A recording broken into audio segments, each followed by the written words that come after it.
क्या बता रहे थे सर MRR के बारे में? एमआरआर होता है मेटल रिमूवल क्या? या फिर मटेरियल रिमूवल रेट। एक्चुअली में क्या होता है, ये जनरली हम पढ़ेंगे इसमें भी है आपका, इलेक्ट्रोकेमिकल मशीनिंग में भी है, और जनरली हर हर मशीनिंग प्रोसेस में हो क्या रहा है, मटेरियल रिमूव हो रहा है।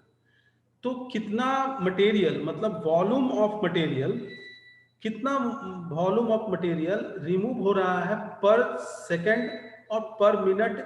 इन द केस ऑफ मशीनिंग हम जनरली पर मिनट यूज करते हैं। इन the case of machining non conventional machining, in the case of conventional machining हम जनरली पर सेकंड मटेरियल रिमूवल रेट नहीं निकालते हैं, जनरली पर मिनट निकालते हैं, क्योंकि एक सेकंड में कितना मटेरियल रिमूव होगा, it will be difficult.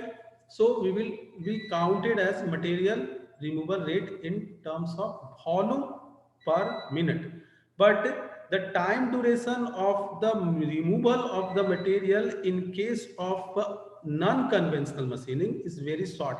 So we will be the volume removal per minute per second भी ले सकते हैं। सो इन कन्वेंशनल मशीनिंग में हम टर्निंग ड्रिलिंग में मटेरियल रिमूवल निकालेंगे, एमआरआर निकालेंगे। इसमें नॉन कन्वेंशनल मशीनिंग में केवल जानना होता है कि किसका मटेरियल रिमूवल रेट ज़्यादा है, कौन मशीन ज़्यादा रिमूव करेगा, क्योंकि ये क्या है ना, मटेरियल बहुत माइक्रोन में निकालता है, ज़्यादा मटेरियल रिमूवल होता नहीं है किसी किसी प्रोसेस में। जहाँ छोटा, जहाँ पे कॉम्प्लेक्स शेप, जहाँ पे पॉसिबल नहीं है ज़्यादा मटेरियल निकालना, वहीं पे हम इसका मतलब यूज करते हैं। सो इसका numerical calculation will be very difficult, so we will find the MRR in the case of conventional machining। conventional machining में अभी पूरा पढ़ेंगे हम लोग, 10 क्लास लग है उसमें, कि कैसे मटेरियल रिमूवल रेट निकालते हैं, मतलब how much materials are removed in per minute, volume of material remove per minute. समझ में आया मटेरियल रिमूवल रेट क्या है, MRR? Yes sir. तो सर ये सब प्रोसेसेस में सर हम लोग न्यूमेरिकल नहीं सॉल्व करेंगे क्या? हाँ, न्यूमेरिकल सॉल्व कर सकते हैं, लेकिन पढ़ना है प्रिंसिपल। ये केमिकल इलेक्ट्रोकेमिकल मशीनिंग में होता क्या है कि इलेक्ट्रोकेमिकल मशीनिंग में हम लोग एमआरआर निकालेंगे, और बाकी सब में हम टाइम ऑफ मशीनिंग जनरली निकालते हैं in case of non conventional machining में। मटेरियल रिमूवल रेट हम इलेक्ट्रोकेमिकल मशीनिंग में निकालते हैं, क्योंकि इलेक्ट्रोलाइट होता है, और इलेक्ट्रोलाइट से हम छानकर मटेरियल कितना वॉल्यूम निकला उसको कैलकुलेट कर लेते हैं, और कितना टाइम तक मशीनिंग चला उसका कैलकुलेशन हम कर लेते हैं। बाकी इलेक्ट्रॉन बीम मशीनिंग में भी निकलता है, बट यहाँ पे आप लोगों को नहीं पढ़ना है, केवल प्रोसेस, प्रिंसिपल, कंस्ट्रक्शन डिटेल यही पढ़ना है। उसमें भी पढ़ना है higher studies, advance manufacturing process जब पढ़िएगा तो मेटल रिमूवल रेट भी निकालना होगा, न्यूमेरिकल्स में कितना मेटल्स निकला ये भी कैलकुलेशन करना पड़ेगा, लेकिन अभी it is not in syllabus. लेकिन हम इलेक्ट्रोकेमिकल मशीनिंग में कुछ कराएंगे। इलेक्ट्रो डिस्चार्ज मशीनिंग में भी है charging time and discharging time of capacitor, कितना टाइम तक वो मशीन चलेगा और कितना मटेरियल रिमूव करेगा, उसका भी एक डिस्क्रिप्शन है। जो इलेक्ट्रिकल का पार्ट है, फेराडेज लॉ से करंट लेते हैं, करंट से चार्ज में कन्वर्ट होता है, चार्ज से वो हीट निकालता है, कितना हीट जनरेट होता है वो distance, specific heat of the material पे डिपेंड करता है। तो इस टाइप का छोटा छोटा न्यूमेरिकल्स मिलेगा आपको बुक्स में, आप देखिएगा तो कि कितना हीट इलेक्ट्रिक डिस्चार्ज मशीनिंग में मिला। अल्ट्रा ये फिर एब्रेसिव जेट मशीनिंग में जनरली नहीं होगा, केवल नोजल का टिप का आपका न्यूमेरिकल में आता है, और in general numerical electrochemical machining में है जो कुछ करवाएंगे। बाकी इलेक्ट्रॉन बीम मशीनिंग ये सब में नहीं है, मेटल रिमूवल रेट का भी नहीं मिलेगा आपको न्यूमेरिकल, जनरली कंस्ट्रक्शन डिटेल्स वगैरह मिलेगा। बाकी हाई रिसर्च लेवल में तो everything is will be possible. So ये इलेक्ट्रोकेमिकल मशीनिंग है जहाँ पे आयन डिस्प्लेसमेंट इलेक्ट्रोलाइट फील होता है, इसको हम डिटेल में पढ़ाएंगे, क्योंकि इसमें थोड़ा सा न्यूमेरिकल और फेराडेज लॉ को हमको बताना पड़ेगा, QE, EMF, चार्जिंग कैपेसिटर। सो इसके लिए थोड़ा सा आप पहले से पढ़ लीजिएगा, तब हम इसको करवाएंगे। जनरली इलेक्ट्रोकेमिकल मशीनिंग को केवल छोड़ेंगे, और इलेक्ट्रॉन बीम मशीनिंग, एक्चुअली में electron beam machining, electro beam building सब होता है, plasma arc welding, laser beam machining, laser beam welding भी होता है। आप पढ़िएगा, वेल्डिंग पढ़ेंगे तो उसमें भी बताएंगे। लेजर बीम से वेल्डिंग भी कराते हैं, लेजर बीम से मटेरियल को भरते भी हैं, इलेक्ट्रॉन बीम से मटेरियल को भरते भी हैं, मटेरियल को रिमूव भी करते हैं। So in the case of electron beam machining में क्या होता है कि यहाँ पे इलेक्ट्रॉन के बीम को यूज करके मशीन मेटल को रिमूव करेंगे। इसमें होता क्या है कि कंस्ट्रक्शन डिटेल से देखेंगे, यहाँ पे एक इलेक्ट्रॉन गन रखेंगे, ये पूरा एक चैम्बर, एक वैक्यूम चैम्बर में रखेंगे। वैक्यूम चैम्बर में इस टोटल मशीनिंग को कंप्लीट करवाया जाता है, इसलिए क्योंकि इसमें इलेक्ट्रॉन बीम का यूज किया जाता है, मतलब इसमें एयर नहीं है। सो वैक्यूम के होने से पहला फायदा तो ये होता है कि जो कोलिजन है वो distortion and collision will be avoided. और इसमें इलेक्ट्रॉन गन्स के यूज करने के लिए यहाँ पे इसको हम एक पावर सप्लाई से जोड़ देते हैं, इसको हम एक पावर सप्लाई से जोड़ देते हैं और यहाँ पे एक फिलामेंट लगा देते हैं, जो फिलामेंट जलेगा और इलेक्ट्रॉन को प्रोड्यूस करेगा। This filament will be made of the tungsten. This filament is made of the tungsten जो है काफी देर तक अगर हीट होगा इलेक्ट्रिक सप्लाई से तब टंगस्टन काफी हार्ड होता है, सो मेल्टिंग पॉइंट ज्यादा रखे होगा तो ज्यादा हीट प्रोड्यूस करेगा। और क्या है कि वो इलेक्ट्रॉन बीम के लिए, इलेक्ट्रॉन गन के लिए यूज कर रहे हैं। सो इलेक्ट्रॉन फिलामेंट से हम इलेक्ट्रॉन्स को बाहर निकालेंगे। This electrons are now be, यहाँ पे एक ब्लॉक लगा देते हैं जो पॉजिटिव पार्ट से कनेक्टेड होता है। पहले जितना भी हम मशीनिंग देखे थे उसमें जो एनोड पार्ट था उसको वर्कपीस को बनाते थे, लेकिन यहाँ पे एनोड वर्कपीस को नहीं बनाते।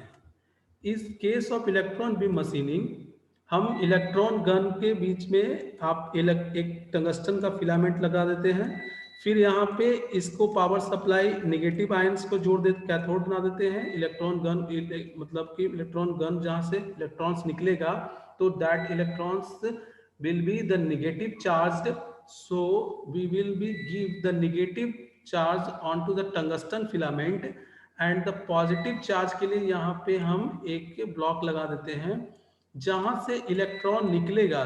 तो एक्चुअली में फिगर देखेंगे, पहले जब इलेक्ट्रॉन निकलेगा तो ऐसे जाएगा, क्योंकि ये नेगेटिव इलेक्ट्रॉन नेगेटिव आयन का होगा, तो फिर नेगेटिव आयन के बाद यहाँ पे ये इसको एब्जॉर्ब नहीं करेगा, ये पॉजिटिव को अट्रैक्ट तो करेगा नेगेटिव पॉजिटिव को, लेकिन ये फिर इसको भेज देगा इधर और इधर रिफ्लेक्ट करके।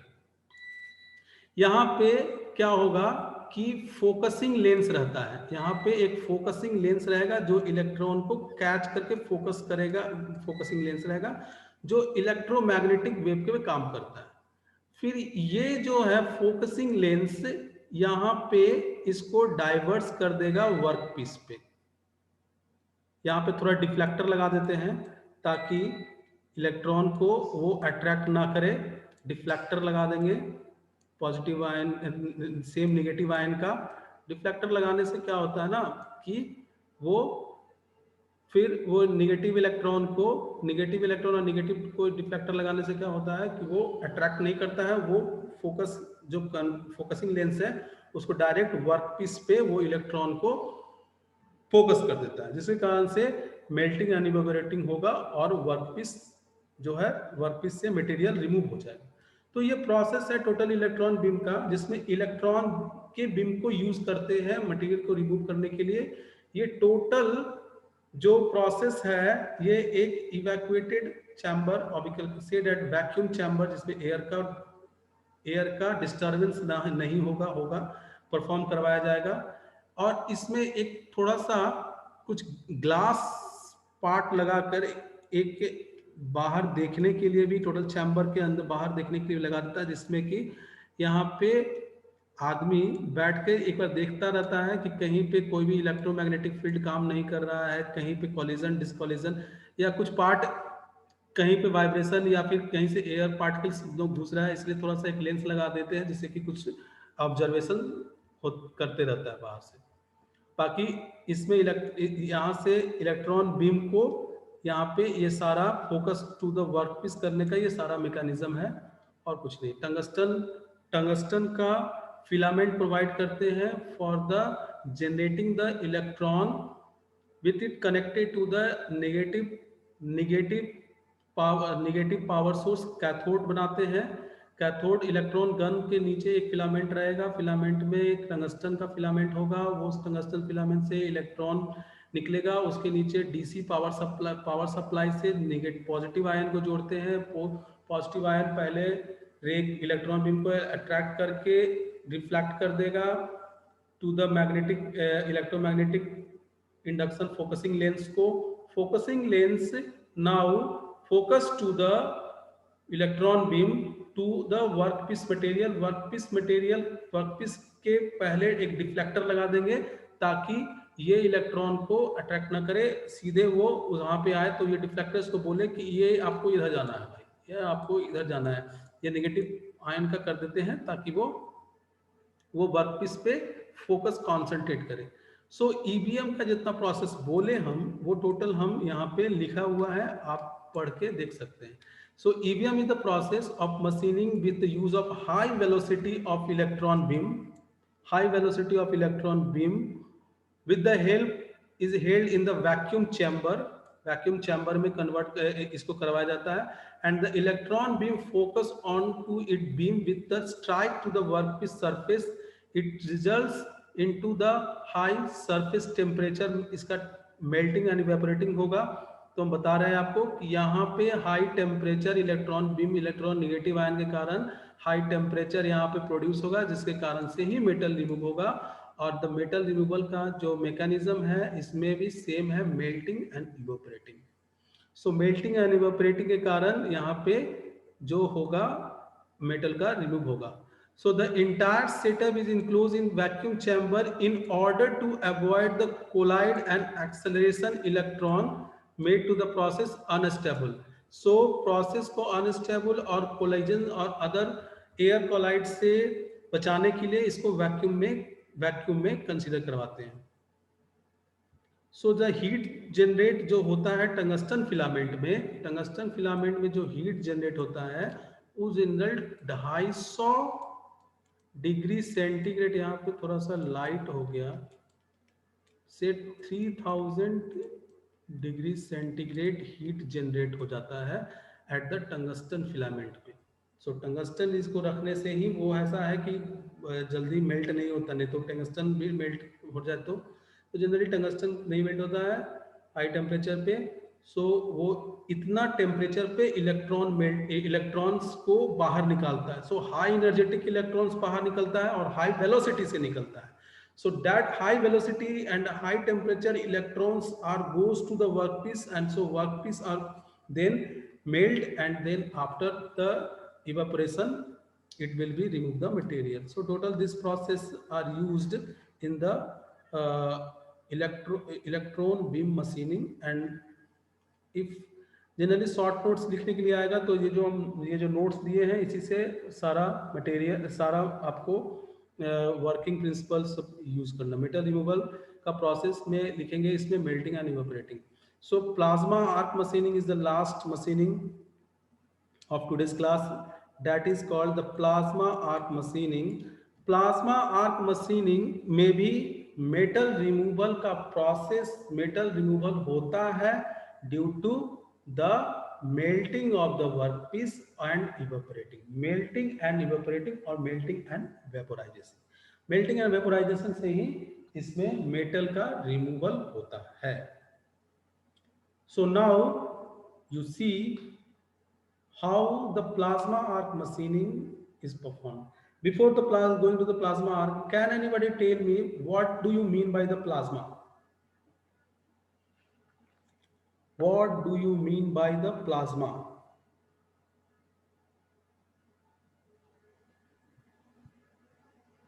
सो गए क्या सब लोग?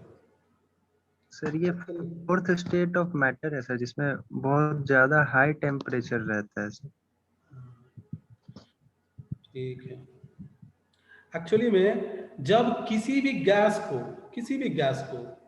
हाइड्रोजन, ऑक्सीजन, एयर, किसी भी गैस को अगर 5000 डिग्री सेंटीग्रेड या 5500 डिग्री सेंटीग्रेड पे हम हीट कर देंगे तो that heated gas is called plasma.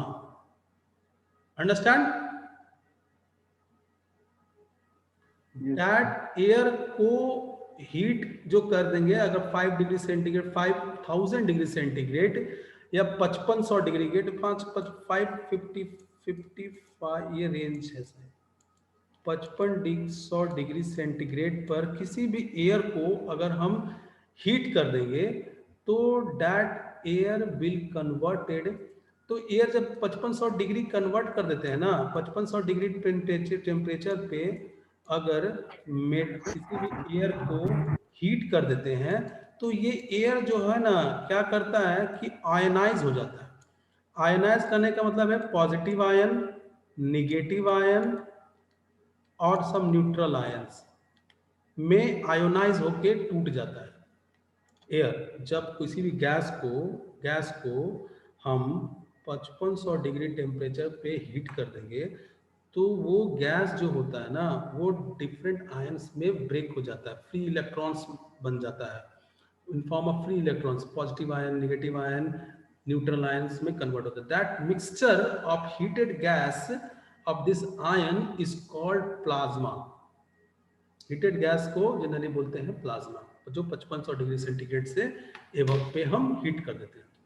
So generally हम यहाँ पे नोट्स में भी प्रोवाइड कर दिए हैं आपको, अगर याद नहीं रहता है तो आप एक बार नोट्स रट के पढ़ के आप कंस्ट्रक्शन डिटेल जान के कर सकते हैं। सो plasma is a high temperature ionised gas when gases are heated to a temperature above 5500 degree centigrade, they get ionized and exit in a form of free electrons, positive ions, negative ions, and neutral ions, neutrals atom. This mixture of ions और atoms are called plasma. अब याद रहेगा plasma क्या है। कोई भी gas को जब गर्म कर देते हैं 5500 डिग्री सेंटीग्रेड या उससे ऊपर तब क्या होता है कि वो डिफरेंट मिक्सचर ऑफ आयन में पॉजिटिव आयन, नेगेटिव आयन और न्यूट्रल्स आयंस में ब्रेक हो जाता है और ये मिक्सचर जो होता है उसको बोलते हैं, हीटेड गैस को मिक्सचर को बोलते हैं plasma. So PAM short form PAM, plasma arc machining. अब is done with a head. अभी क्या करते हैं कि यहाँ पे देखो क्या होता है, यहाँ पे एक टंगस्टन का एक इलेक्ट्रोड लगा देते हैं, एक इलेक्ट्रोड लगा दिए। थोड़ा हम छोटा इलेक्ट्रोड बनाए थे पहले, थोड़ा हम इसमें बड़ा बनाते हैं। ये प्लाज्मा, ये फिगर ना बहुत पहले का बना हुआ है, 8-10 साल पहले का। जब हम कभी तैयारी किया करते थे तो हम कभी नोट्स बनाया करते थे, तब का ये नोट्स है। तो थोड़ा सा हैंड राइटिंग वगैरह में प्रॉब्लम आएगा तो इसमें आपको घबराने की बात नहीं है, आप हमसे कंसल्ट कर सकते हैं। तो इसमें क्या था कि डीसी पावर सप्लाई से हम इलेक्ट्रोड को जोड़ देते हैं, जिसके कारण इलेक्ट्रोड क्या होता है, हीट होता है। और ये डीसी पावर का पॉजिटिव आयन हम एनोड हम बना देते हैं वर्कपीस को। और क्या करते हैं कि ये इलेक्ट्रोड यहाँ पे हीट हो रहा है, ये पावर सप्लाई दे दिए, नेगेटिव आयन ये हीट होगा। टंगस्टन का रॉड है, इलेक्ट्रोड की तरह काम करेगा, वो हीट होगा। यहाँ से एक चैम्बर में हम गैस को घुसा देते हैं। तो अब ये गैस को क्या करेगा, हीट करते जाएगा, हीट करते जाएगा, हीट करते जाएगा, हीट करते जाएगा, हीट करते जाएगा। तो ये 5500 डिग्री सेंटीग्रेड पे हीट कर देगा तो इट विल बी आयोनाइज्ड हो जाएगा ये। तो ये मिक्सचर तैयार हो जाएगा। दिस मिक्सचर को हम इस नोजल, यहाँ पे एक नोजल बना देते हैं, यहाँ पे एक नोजल बना देते हैं, यहाँ पे एक नोजल बना देते हैं। So this heated gas is in now made will become a plasma because it will be heated above the 550 degree centigrade and the ionized mixture has been now be present. So ये ना mixture जो है यहाँ पे आ जाएगा आपका nozzle के tip पे, और ये वर्कपीस और मटेरियल वर्कपीस पे इस नोजल से हम इस प्लाज्मा को गिरा देते हैं। ये प्लाज्मा जो होता है ना एक आर्क के फॉर्म में आ जाता है। तो इस प्लाज्मा जो हीटेड आयोनाइज गैस है, ये हीटेड आयोनाइज जो गैस है मिक्सचर, उसको हम वर्कपीस पे हम गिरा देते हैं और ये क्या हो जाता है, ये काफ़ी हीटेड रहता है, काफ़ी हीट प्रोड्यूस करता है यहाँ पे, और यहाँ से ये मेटल को रिमूव कर देता है। हाई टेम्परेचर जनरेट हो जाता है यहाँ पे वर्कपीस का। तो ये आयोनाइज नोजल भी आयोनाइज नोजल को भी पॉजिटिव पार्ट से ऐड कर देते हैं, और ये यहाँ पे हीट को जब जाता है तो ये काफ़ी हीट प्रोड्यूस करता है, ये हीटेड गैस प्लाज्मा, और इसी कारण से मेटल रिमूव होके इवेपोरेट हो जाता है। तो ये मशीनिंग कंप्लीट हो जाता है। यही है टोटल आपका अनकन्वेंशनल मशीनिंग, जो कन्वेंशनल तरीका नहीं था, मेटल टूल और वर्कपीस कांटेक्ट में नहीं रहता है, फिर भी मेटल का रिमूवल हो जाता है। तो ये टोटल प्रोसेस है आपका मशीनिंग का। सो इसमें जो गैस यूज करते हैं जनरली हमें किस चीज का मशीनिंग करना होता है उसके अकॉर्डिंग यूज होता है, लेकिन nitrogen and hydrogens are common gas to use for the making the plasma. Plasma जो बनाते हैं वो गैस का जनरली नाइट्रोजन एंड हाइड्रोजन का यूज करते हैं to make the plasma. MRR decreasing order, मतलब मेटल रिमूवल रेट सबसे ज्यादा किसमें होगा, प्लाज्मा आर्क मशीनिंग में होगा। जो हीटेड है मटेरियल काफी ज्यादा है, इसलिए वो जैसे वो गिरता है काफी मटेरियल को रिमूव कर देता है। लेजर बीम मशीनिंग में सबसे कम मटेरियल रिमूव करेगा। So this one is the order of metal removal in different process of unconventional machining. Sometime it will be asked सबसे ज्यादा मेटल रिमूवल किस में होता है और सबसे कम मेटल रिमूवल किस नॉन कन्वेंशनल मशीनिंग में होता है। सो जनरली 2 क्वेश्चन ही पूछा गया है आज तक जो हम कॉम्पिटिटिव एग्जामिनेशन और इसमें देखे मिड ऑफ गेट में, कि सबसे ज्यादा नॉन कन्वेंशनल मशीनिंग में किस प्रोसेस से मेटल रिमूवल होता है। तो याद रखना है आपको कि पाम जो है प्लाज्मा आर्क मशीनिंग में सबसे ज्यादा मेटल रिमूवल रेट है, MRR मेटल रिमूवल, और मटेरियल रिमूवल रेट बोलेंगे इसको।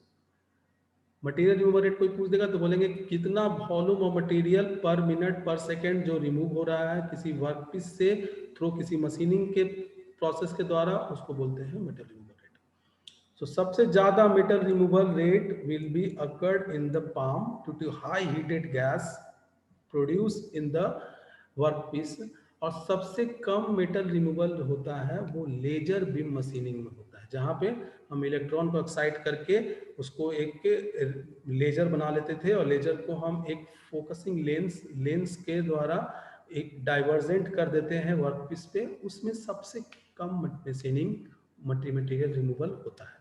जो चीज़ याद रखना है। फिर स्पेसिफिक हीट पावर कंजम्पशन सबसे ज़्यादा किस में लगता है, तो सबसे ज़्यादा पावर कंजम्पशन हमको लगता है लेजर बीम मशीनिंग में, और हाई पावर से जेट कंप्रेस एयर देते हैं सबसे कम लगता है आपका लेजर एब्रेसिव जेट मशीनिंग में। सो सबसे ज़्यादा पावर कंजम्पशन करवाना लगता है हमको लेजर बीम मशीनिंग, और सबसे कम मटेरियल रिमूवल रेट भी होता है, इसीलिए बहुत कम जगह यूज होता है।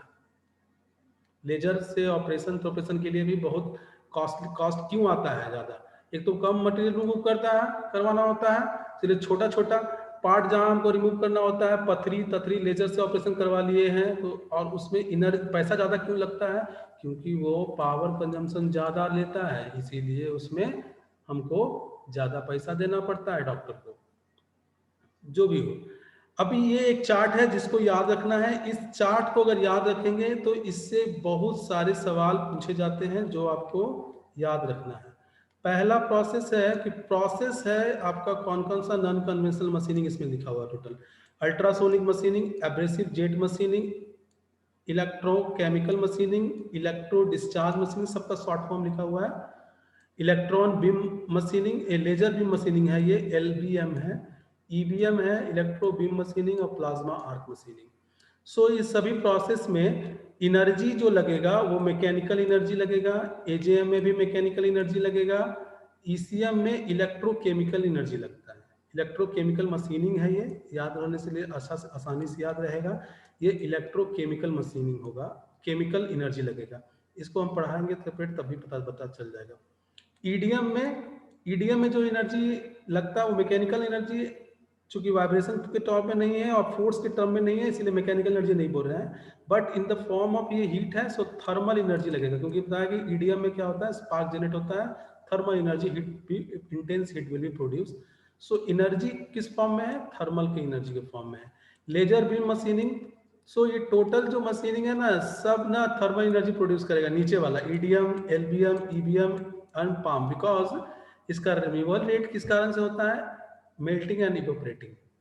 सो ये टोटल थर्मल एनर्जी प्रोड्यूस करता है at the work piece so that the metals can be melt. So mechanism of metal removal क्या है, mechanism of metal removal rate क्या है, तो बताए थे हम पहले शुरू के क्लास में कि UCM, USM ultrasonic machining, AJM abrasive jet machining में जो मेटल रिमूवल का जो प्रोसेस है वो इरोजन ड्यू टू एब्रेशन है। इरोजन एक प्रोसेस, इरोजन प्रोसेस से इसका मेटल का रिमूवल होता है। केमिकल मशीनिंग में, इलेक्ट्रोकेमिकल मशीनिंग में जो मटेरियल का रिमूवल का प्रोसेस है वो आयन डिस्प्लेसमेंट होता है, इलेक्ट्रोलाइसिस प्रोसेस होता है। फिर मेल्टिंग ईडीएम से लेके ईडीएम, LBM, EBM और पाम, मतलब plasma arc machining, electron beam machining, electro discharge machining, laser beam machining, इस सभी में मेटल का रिमूवल मेल्टिंग एंड इवोपरेटिंग से होगा, melting and fusion and evaporation से होगा। बाकी जो एनर्जी सोर्स है वो कहाँ से आ रहा है इसके बारे में यहाँ लिखा हुआ है, हाई फ्रीक्वेंसी और वाइब्रेटिंग टूल से देते हैं हम इसमें energy high velocity of jet से मिलता है, इलेक्ट्रोकेमिकल मशीनिंग में करंट जो प्रोवाइड करते हैं उससे मिलता है, फिर इलेक्ट्रिक डिस्चार्ज मशीनिंग में हमें स्पार्क से प्रोड्यूस होता है energy, electron laser beam machining में पावरफुल रेडिएशन होता है इलेक्ट्रॉन का, उससे होता है, इलेक्ट्रॉन बीम मशीनिंग में होता है हाई वेलोसिटी ऑफ इलेक्ट्रॉन से एनर्जी सोर्स है इसका, और पाम में टेम्परेचर, हाई टेम्परेचर है, हाई टेम्परेचर से गैस को आयोनाइज करते हैं तो वो एनर्जी सोर्स है। सो ये टेबल जो है लास्ट वाला वो उससे काफी न्यूमेरिकल करते हैं, उससे काफी क्वेश्चन पूछे गए हैं, इसीलिए ये टेबल बनाया गया है आपके लिए। बाकी सबसे ज्यादा metal removal rate plasma arc machining, सबसे कम laser beam machining. Laser beam machining में सबसे कम रिमूवल रेट भी है और सबसे ज्यादा पावर भी कंजम्पशन होता है, ये याद रखना। सबसे कम पावर कंजम्पशन लगता है आपका एब्रेसिव जेट मशीनिंग में। So this one is your today's class. Hope all the machining process of non-conventional has finished, and you once goes through the notes and everything, working principle, the method, total have the written in the notes. If you again any doubt, then you may contact to me. So next Monday को छुट्टी है, 2 class हम लिए नहीं पिछला, तो हम इसीलिए आज आपको थोड़ा कष्ट दिए। कष्ट आपके साथ हमको भी थोड़ा हुआ, थोड़ा ज़्यादा हमको आज एनर्जी लगा, लेकिन कोई बात नहीं, आपका सिलेबस 3 मॉड्यूल कंप्लीट हो गया। This is the our the prime duty to complete your syllabus on time, so that I give you some little bit difficulty today, so hope you may understand. Monday क्या है sir? Monday शायद रथ यात्रा के कारण छुट्टी है हम लोगों का पूरा कॉलेज सर, मतलब हॉलीडे? हाँ, हॉलीडे है मंडे को, ठीक है। इसी कारण से आपका 3 क्लास आज लिया गया। आज हम चौथे क्लास का भी प्लानिंग किए हुए थे। चौथा क्लास था हमारा सेपर ऑपरेशन करवाना, लेकिन हम इतना थक गए हैं कि हम अब बोलने के लायक नहीं बचे हैं। काफ़ी देर से हम बोले, कथावाचक किए, तो काफ़ी थक गए हैं। नहीं तो हमको एक क्लास और लेना था, सेपर मशीनिंग का ऑपरेशन, सेपर मशीनिंग का वर्किंग प्रिंसिपल कंस्ट्रक्शन समझाना था। सो आज तो नहीं हो पाएगा, देखते हैं कब होता है, बट आई प्रॉमिस कि सिलेबस कंप्लीट हो जाएगा। चलो, thank you, bye, enjoy. Thank